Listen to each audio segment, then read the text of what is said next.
इस लड़की का पति मर चुका है, तू झूठा, तेरा राम भी झूठा, तू ढोंग करता है, इतना बड़ा मूर्ख है। क्या सिर्फ राम नाम का उच्चारण किसी मृत्यु को भी मात दे सकता है? क्या भगवान का नाम असंभव को संभव बना सकता है?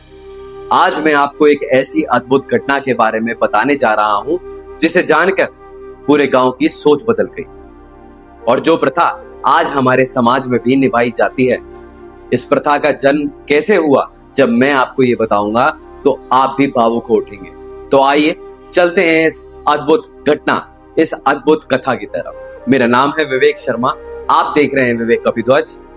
जय सनातन। एक समय की बात है जब तुलसीदास जी अपने गांव में रहकर भगवान की साधना किया करते थे। उनके भजन में 24 घंटे लीन रहते थे। पर वो कहते हैं ना कि समाज को, इस दुनिया को आपकी भक्ति कभी समझ में नहीं आती, वो उसे ढोंग लगती है। इसीलिए गांव के लोग उन्हें पाखंडी और ढोंगी कहकर ताना मारते, उन पर हंसते थे।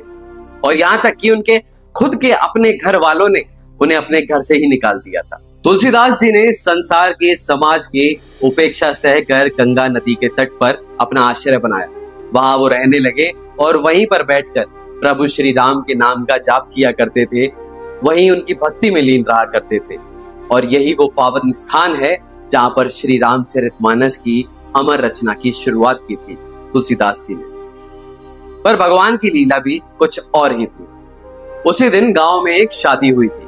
दुल्हन अपने पति के घर आई हुई थी।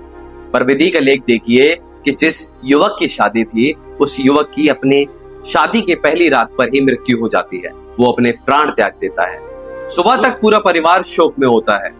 अब उसकी अर्थी सजाई जाती है। उसका परिवार, मित्र लोग और गांव के लोग उस अर्थी के पीछे पीछे शमशान की तरफ चलने लगते हैं। उसकी पत्नी भी अपने पति के साथ सती होने की इच्छा से उस अर्थी के पीछे पीछे चल पड़ी।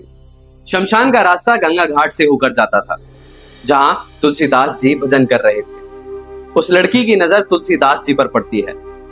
उसके मन में विचार आता है कि अपने पति के साथ सती होने जा रही हूं, एक बार इस ब्राह्मण को प्रणाम कर दूं। वो नहीं जानती थी कि ये कोई साधारण ब्राह्मण नहीं, बल्कि स्वयं तुलसीदास जी हैं। वो तुलसीदास जी के पास जाती है और उन्हें प्रणाम करती है। तुलसीदास जी उसे आशीर्वाद देकर कहते हैं कि सदा अखंड सौभाग्यवती रहो। ये सुनकर वहां सारी भीड़ हंसने लगी और तुलसीदास जी से बोलती है कि हमें लगता था तू पाखंड करता है, तू ढोंग करता है, पर आज हमें पता चला कि तू कितना बड़ा मूर्ख है।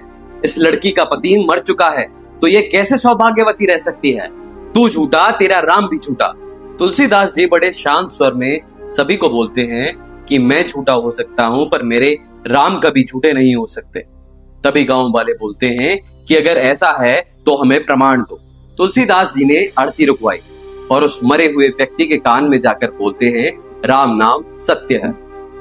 जब तुलसीदास जी एक बार उसके कान में बोलते हैं राम नाम सत्य है, तो वह मृतक, वो मरा हुआ व्यक्ति हिलने लगता है।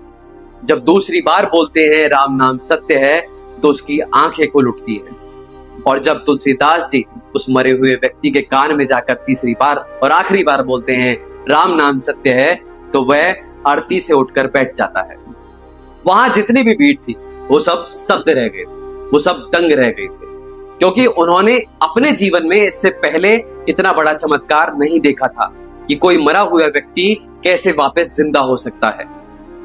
जितनी भी आंखें तुलसीदास जी को पहले संदेह से देखा करती थी, अब उनकी आंखों में आस्था का सागर उमड़ रहा है। सारी भीड़, सारे लोग तुलसीदास जी के चरणों में गिरते हैं और उनसे माफी मांगते हैं। तुलसीदास जी मुस्कुराए और बोले कि अगर आप लोग यहाँ से आज ना गुजरते तो मेरे राम नाम की महिमा कैसे प्रकट होती। ये तो बस प्रभु की लीला है। बस उसी दिन से मृतक के पीछे राम नाम सत्य है कहने की प्रथा आरंभ हुई, जो कि हमारी आस्था का प्रतीक आज भी है। देखिए, राम नाम सिर्फ एक शब्द नहीं है, ये वो शक्ति है जो निराशा में आशा, अंधकार में प्रकाश और मृत्यु में भी जीवन दे सकता है। विश्वास रखिए, क्योंकि राम नाम सत्य है तो बाकी सब असत्य है। अगर आपको ये वीडियो पसंद आई है तो मेरे चैनल को सब्सक्राइब करें, शेयर करें और कमेंट बॉक्स में हमें जरूर बताइए कि आपको कहानी कैसी लगी है।